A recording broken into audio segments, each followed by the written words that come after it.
Hello दोस्तों, आज की इस वीडियो में हम लोग गुणनखंड निकालना सीखेंगे। चलिए हम लोग शुरू करते हैं। ठीक है, उससे पहले अगरचे आप हमारे चैनल पर नए हैं तो चैनल को सब्सक्राइब ज़रूर कर दीजिएगा।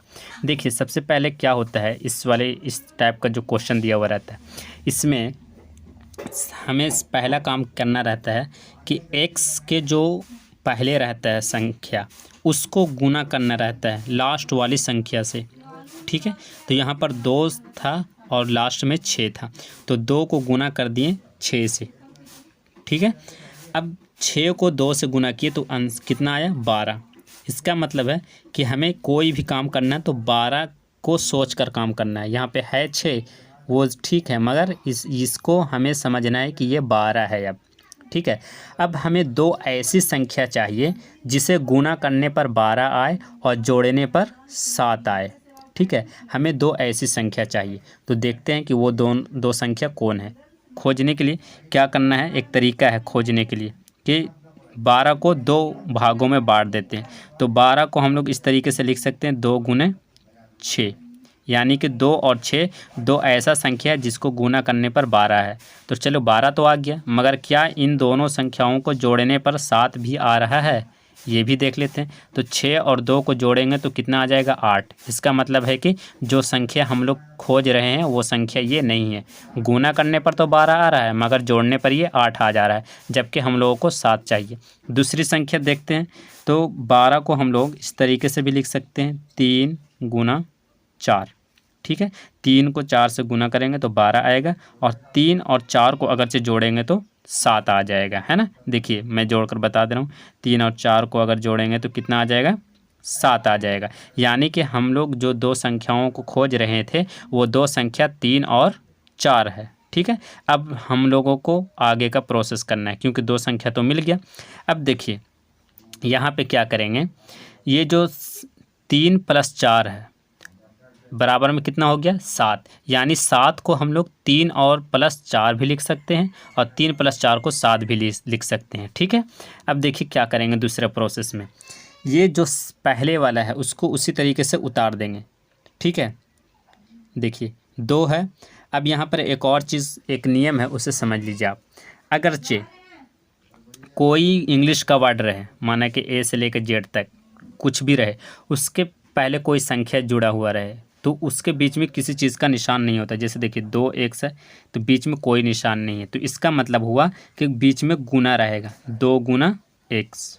ठीक है, उसी तरीके से अगरचे 2 और एक्स स्क्वायर है, इसका मतलब 2 और गुना में एक्स स्क्वायर। ठीक है, तो हम लोग 2x² को क्या करेंगे, 2 गुना एक्स जो है वो खुद 2 बार गुना है, तो हम लोग इसको इस तरीके से लिख सकते हैं, है ना। अब इसे समझ गए आप, तो अब आइए इधर देखिए। अब यहाँ पर जो 2x² है उसको हम लोग इस तरीके से लिख सकते हैं, 2x को 2 गुना एक्स, है ना, इस तरीके से लिख सकते हैं। और अब देखिए बीच में प्लस है तो प्लस दे दिए। 7x को हम लोग यहाँ पे क्या देख रहे थे कि 3 + 4 के रूप में लिख सकते हैं।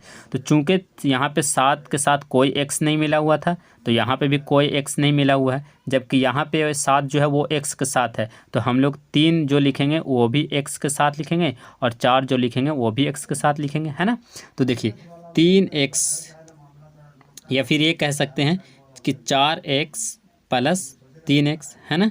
4x को पहले लिखें या 3x को पहले लिखें, उससे कोई मतलब नहीं, और उसके बाद फिर 6 को ऐसे लिख देंगे, है ना। अब इसको देखिए अगला पार्ट में क्या करेंगे, ये 2 है गुना x, बीच में प्लस, 4 को 4 गुना x लिख सकते हैं, और 3x को 3 गुना x लिख सकते हैं, और प्लस में 6। अब यहाँ पर देखिए, यहाँ पे जो था वो 3 पद था, अब यहाँ पे कितना पद हो गया, 4 पद, 1 पद, 2 पद, 3 पद और 4 पद। अब ये जो 4 पद हो गया, तो इसको अब हम 2 घरों में बांट लेते हैं, 2 पदों का एक घर यहाँ तक, और ये 2 पदों का एक घर। ठीक है, अब इसके बाद कॉमन निकालेंगे। कॉमन का मतलब होता है जो दोनों में मिल रहा हो। ठीक है, ऐसा संख्या जो दोनों में मिल रहा हो। तो देखिए यहाँ पे ये जो 2 है, ये 4 है, 4 को हम क्या कर सकते हैं कि 4 को 2 गुने 2 भी लिख सकते हैं, है ना। देखिए इस तरीके से 4 को 2 गुने 2 भी लिख सकते हैं, है ना। तो यहाँ पे 2 है, यहाँ पे x है, यहाँ पे x है, तो 2 इसमें भी मिल रहा है और 2 इसमें भी मिल जाएगा, x इसमें भी मिल रहा है तो x इसमें भी मिल जाएगा, है ना।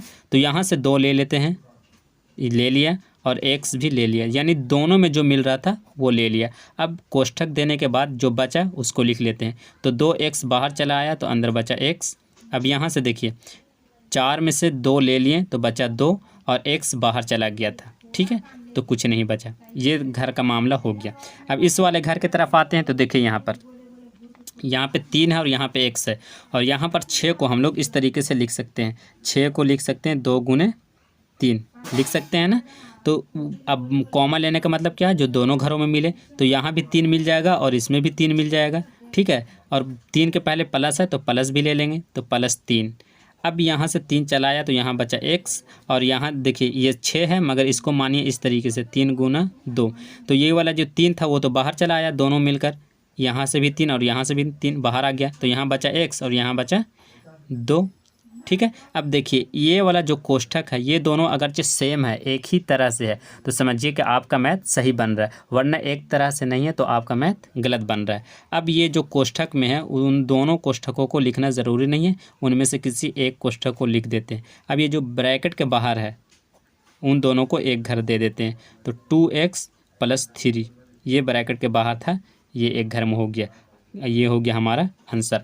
आई होप आपको समझ में आ गया होगा, ठीक है। अगरचे नहीं समझ में आ रहा है तो एक बार फिर से वीडियो को देख लीजिए।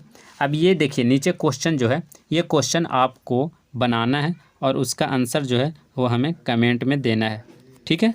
कमेंट में करके इसका आंसर ज़रूर बताएं। ओके, मिलते हैं नेक्स्ट वीडियो में, तब तक के लिए बाय, धन्यवाद।